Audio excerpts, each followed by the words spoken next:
Scotland இங்கிலாந்தோடு இணைந்திருப்பதா வேண்டாமா அப்படிங்கிற வாக்கெடுப்பில் இங்கிலாந்தோடு இணைந்திருக்கிறது அப்படின்னு வந்திருக்கக்கூடிய அந்த தீர்ப்பு பற்றி சசி தரூர் ஒரு கட்டுரை எழுதியிருக்கார்.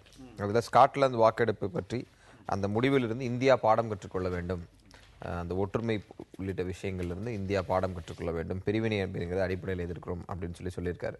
நம்ம அதை பற்றி விவாதிக்கலாம் அப்படின்னு நினைக்கிறேன்.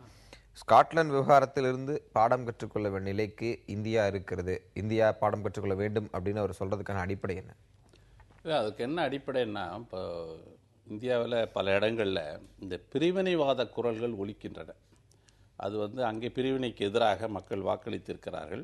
அதிலிருந்து இந்தியா பாடம் கற்றுக்கொண்டு இந்தியா மேலும், அதாவது நாட்டினுடைய தேசிய ஒருமைப்பாடு, ஐக்கியம் போன்ற மேலும் வலிமைப்படுத்தப்பட வேண்டும். அதன் மூலமாக இந்தியா வளர்ச்சி பாதையில் செல்ல வேண்டுமே தவிர இந்த பிரிவினைவாத குரல்கள், மத்திய மாநில அரசினுடைய மோதல்கள் எல்லாவற்றையுமே ஒரு மாநில உணர்வின் அடிப்படையில், மாநில உணர்வு என்பது மிக அவசியம். அதே நேரத்தில் எந்த பிரச்சனையிலுமே குறுகிய அரசியல் நோக்கம், மாநில நலன் சார்ந்து பேசுவதாக கூறிக்கொண்டு மற்ற அண்டை மாநிலங்களோடு இருக்கிற நல்லுறவை சிதைப்பது, சீர்குலைப்பது, அந்த இனத்துக்கு எதிராக இனவாத அரசியல் நடத்துவது, இதெல்லாம் இந்த நாட்டினுடைய ஒற்றுமையை சீர்குலைத்துவிடும் என்கிற கவலை தோய்ந்த ஒரு கருத்தாகத்தான் நான் இதை பார்க்கிறேன். தேசபக்தி மிக்கவர்கள், இந்த நாட்டின் விடுதலை போராட்டத்தை கூர்மையாக படித்தவர்கள், அதன் மூலமாக உணர்வு பெற்றவர்கள், என்னை போன்றவர்களுக்கெல்லாம் தமிழ்நாட்டிலே சில குரல்கள், சில கருத்துக்கள் பேசுகிற போது நாங்கள்லாம் வேதனைப்படுகிறோம். நாங்கள்லாம் முதல் இந்திய சுதந்திர போரிலிருந்து கிழக்கிந்திய கம்பெனியை எதிர்த்து அதனுடைய வரலாற்று ரீதியாக அந்த வரலாறு, காங்கிரஸ் கட்சி அதற்காக 60 ஆண்டு காலம் போராடியது, அதற்காக ரத்தம் சிந்தியது, தூக்கு மேடை ஏறியது, பல பேர் தங்கள் வாழ்க்கையை இழந்து இன்றைக்கு சுதந்திரத்தை பெற்று தந்த இந்த நாடு வளர்ச்சியை அடிப்படையாக கொண்டு செயல்படாமல், அதாவது எமோஷனல் அடிப்படையில் பேசுவது எங்களுக்கெல்லாம் கவலை தருகிறது. சசி தரூர் கருத்து வரவேற்க வேண்டிய கருத்து. இன்றைக்கு இந்தியாவில் எழக்கூடிய கோரிக்கைகளின் அடிப்படையில் தான் சசி தரூர் ஒரு கட்டு எழுதியிருக்காரு. மத்திய மாநில அரசியல் மோதல் போக்கு, ஆங்காங்கே எழுதக்கூடிய பிரிவினைவாத குரல்கள் அப்படின்னு கோபண்ணா சொல்றார். அப்படி ஒரு சூழல் இன்றைக்கு இந்தியாவில் இருக்கா? இல்லை, அது திரு கோபண்ணா அவர்கள் அவருடைய வசதிக்கு அதை பேசினார் என்று கூட நான் கொள்ள நினைக்கின்றேன். அவர் பதில் சொல்லட்டும். அவர் சொன்னது என்ன அப்படின்னீங்கன்னா, there is a very simple lesson of staying together and being together அப்படின்றாரு. அதாவது ஸ்காட்லாண்டு இங்கிலாந்திலிருந்து பிரிந்து சென்று ஒரு தனி நாடாக ஆவதை விட இதோடு இருக்கலாமே என்கின்ற குரல் பெரும்பான்மையாக ஒலித்தது. 45% எதிர்த்தும் 55% ஒன்றா இருக்கலாம் அப்படின்றது. அதைத்தான் அவர் சொல்றாரு, ஒன்றா இருப்பதும் ஒருமித்து இருப்பதும். இதைத்தான் ரொம்ப முக்கியமாக எடுத்துக்கணும். பீயிங் டுகெதர் அப்படின்ற ஒரு விஷயம்தான் நாம் இந்தியன். இந்த நாட்டோடு எனக்கு எல்லா விதமான பாத்தியதையும் இருக்கு. இந்த நாட்டோடு என்னுடைய உரிமைகள் காப்பாற்றப்படுகின்றன, எனது சுதந்திரம் காப்பாற்றப்படுது, எனது முன்னேற்றத்துக்கான எல்லாம் இருக்கின்றது என்கின்ற ஒரு நிலை இருக்குமானால் பிரிந்து செல்ல வேண்டும் என்கின்ற நிலை ஏன் ஏற்படுகிறது? இப்பொழுது அந்த ஸ்காட்லாந்தினுடைய வாக்கெடுப்புக்கான காரணம் என்ன? அதிகார பகிர்வு. எங்களுக்கு உரிய, எங்களுடைய நாடாளுமன்றத்திற்குடைய சட்டம் இயற்றக்கூடிய அதிகாரத்தை நீங்கள் அதிகப்படுத்த வேண்டும். எங்களுடைய அரசு எங்களுடைய மேம்பாட்டிற்காக செய்யக்கூடிய நலத்திட்டங்களுக்கான உரிமைகளை நீங்கள் தர வேண்டும் அப்படின்னு சொல்லும் பொழுது தான் எதிர் பிரச்சாரம் பண்ண வந்த இங்கிலாந்திலிருந்து வந்த டேவிட் கேமரன் உள்ளிட்ட மற்றவர்கள் என்ன சொன்னாங்க, உங்களுக்கு உரிய அந்த அதிகார பகிர்வை இங்கிலாந்தினுடைய நாடாளுமன்றம் நிச்சயம் அளிக்கும். ஆனால் ஸ்காட்லாந்தினுடைய எண்ணிக்கை 680 பேரை கொண்ட இங்கிலாந்து நாடாளுமன்றத்தில் எவ்வளவு பேர்னா 59 பேர் தான். ஆனா இங்க 544 இடங்கள்ல இருக்கக்கூடிய தமிழ்நாட்டினுடைய எண்ணிக்கை 39. ஆனாலும் தமிழ்நாடு எதுக்கெல்லாம் மூச்சு பிடிக்குதுன்றதை நீங்க பாருங்க. ரெண்டாவது, அதிகார பகிர்வுன்றதை மையப்படுத்தப்பட்ட தேர்தல். இங்க இந்தியாவில் என்ன நடக்குது?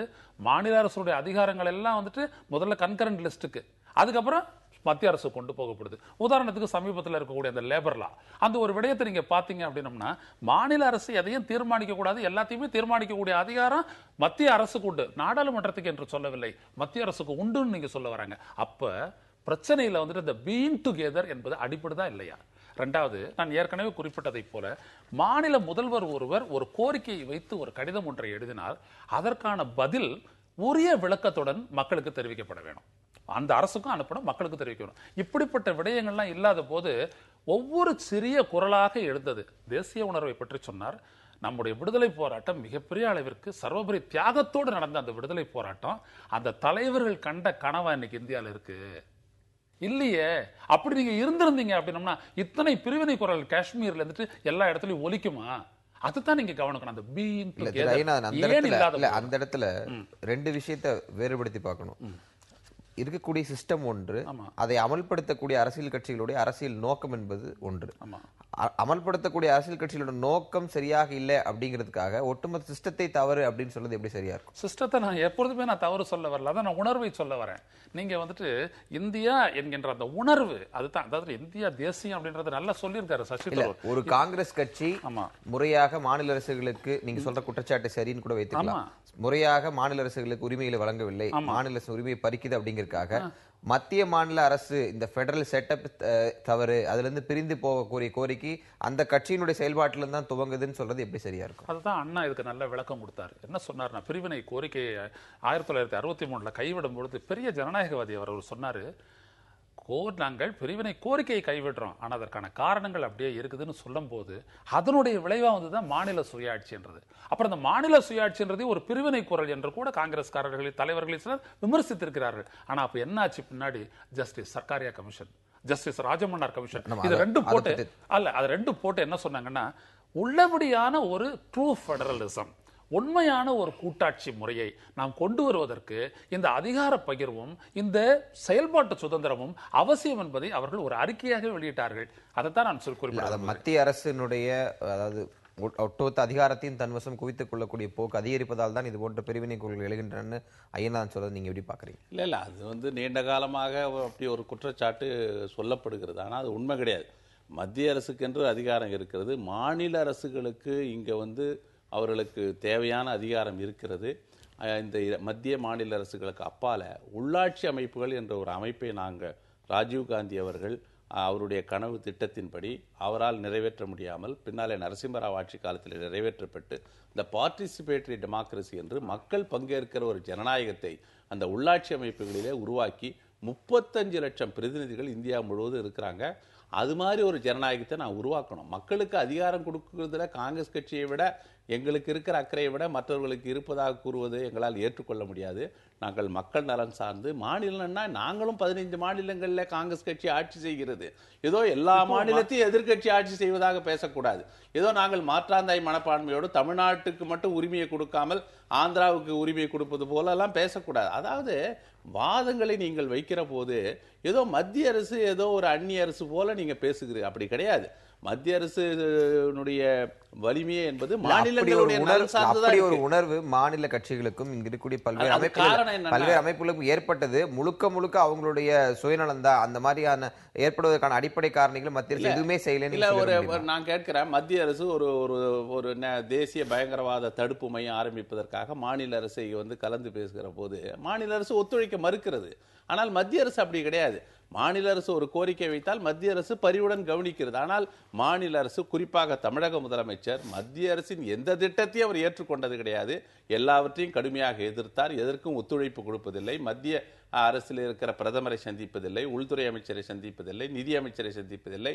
அவர்கள் சந்திக்க தயாராக இருக்கிறார். நல்லுறவை வளர்த்துக் கொள்ளாமல் முதலமைச்சர் முதல் போக்கை கையாளுகிறார். இந்தியாவில் தான் சாத்தியம். முதலமைச்சர் எதிர்த்து தெரிவித்தார் ஒரு செய்தி அதுக்குள்ள இருக்கு. ஆனால் அதை தாண்டி மாநிலத்தில் நடக்கூடிய குற்றத்திற்கு அந்த மாநில அரசினுடைய உரிமை அனுமதியை பெறாமலேயே நேரடியாக மத்திய அரசினுடைய அமைப்புகள் விசாரணை நடத்தலாம்ன்ற உள்ளிட்ட சரத்துக்கள் சட்ட ஒழுங்கு உரிமையில பாதிக்காத இந்த நாட்டு மக்களை பயங்கரவாதத்திலிருந்து காப்பாற்ற வேண்டிய பொறுப்பு அரசமைப்பு சட்டப்படி மத்திய அரசுக்கு இருக்கிறது. அது சட்டம் ஒழுங்கு வேறு. இதெல்லாம் நீங்க மாநில அரசு மூலமாக செய்யறது என்பது அதற்கு ஒரு தனி அமைப்பு. அது நேஷனல் நெட்வொர்க், அந்த அமைப்பை ஏற்படுத்தினா 2 மாநிலம் 3 மாநிலம் சம்பந்தப்பட்ட சர்வதேச ரீதியாக நடப்புற பயங்கரவாத செயல்கள் இதையெல்லாம் தடுக்க வேண்டும் என்றால் ஒரு தனி அமைப்பு இருக்கணும். ஆனால் கைது செய்யப்பட்ட 24 மணி நேரத்தில் உள்ளூர் காவல் நிலையத்தில் தான் அந்த தீவிரவாதி ஒப்படைக்கப்படுகிறார். அதற்கு பிறகு அந்த மாநில அரசு கட்டுப்பாட்டில் தான் அந்த விசாரணை நடக்கிறது. ஆக இதெல்லாம் எவ்வளவோ நம்ம ஜாக்கிரதையாக மாநில உரிமைகள் பரிக்கப்படாமல் இருக்கிற வகையில் தான் அது கொண்டு வரப்பட்டது. அதையெல்லாம் எதிர்த்தார்கள். இன்னைக்கு பாத்தீங்கன்னா 1947 நாம் சுதந்திரம் பெற்ற பிறகு அப்ப கூட மொழிவழி மாநிலங்களை நாம் அமைக்கிற போது ஜவஹர்லால் நேரு அவர்கள் அதற்கு ஆதரவாக இருந்தார். காங்கிரஸ் கட்சி ஆதரவாக இருந்தது. 1925களிலேயே Tamil Nadu Congress committee, Karnataka Congress committee, Kerala Congress committee, Tamil Nadu Congress committee என்று மொழி அடிப்படையில் மாநில காங்கிரஸ் கமிட்டிகளை அமைத்தது காங்கிரஸ் கட்சி. மொழி வழி மாநிலங்கள் வந்தது 50க்கு பிறகு. நாங்க 25 ஆண்டுகளுக்கு முன்பாகவே அதை நாங்க செய்திருக்கிறோம். எங்க மொழி உணர்வு என்பது மகாத்மா காந்தி கற்றுத்தந்த, அவர் எல்லாமே மாநில மொழியின் அடிப்படையில் மொழிவாரி மாநிலங்கள் அமைக்கப்பட்டதுக்கும் ஒரு வரலாறு இருக்கு.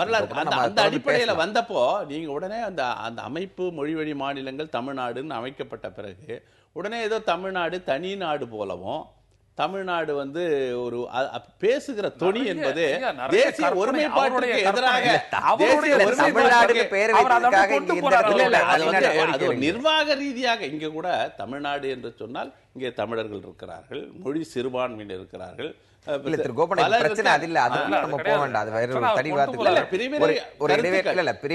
பிரிவினைவாதன்றது இந்த மண்ணில் இதுவரைக்கும் கிடையாது. ஆனால் அதை நோக்கிய ஒரு வகையான விரக்தியின் அடிப்படையில் வரக்கூடிய கருத்துக்களை தான் பேசுறோம். ஒரு அடித்தளம் இங்கே அமைக்கப்படுகிறது. அது இல்லை என்று நீங்க தயவு செய்து பிரிவினைவாதத்தை ஆதரித்தோ பிரிவினைவாதத்தை யாரும் வெளிப்படையாக ஆதரிக்க மாட்டார்கள். ஆனால் இந்த மத்திய அரசு அந்த தேசிய நீரோட்டத்தில் தமிழ் மக்கள் இணையக்கூடாது, மத்திய அரசுக்கு எதிராக, இந்திய அரசுக்கு எதிராக, இந்தியா என்கிற அந்த சிந்தனைக்கு, ஐடியா ஆஃப் இந்தியா என்று சொல்லப்படுகிற அந்த சிந்தனைக்கு எதிராக மக்களை திரட்டுகிற போக்கு, மக்களிடம் செல்வாக்கு இல்லாத, மக்களுடைய தேர்தலிலே பங்கேற்காத சில அமைப்புகள் தேசத்திற்கு விரோதமான கருத்துக்களை தொடர்ந்து சொல்லி வராங்க. அதற்கான மறுப்பத்திற்கு ஐநாதன் இடைவேளைக்கு பிறகு கேட்கலாம். இடைவேளைக்கு பிறகு பேசுவோம்.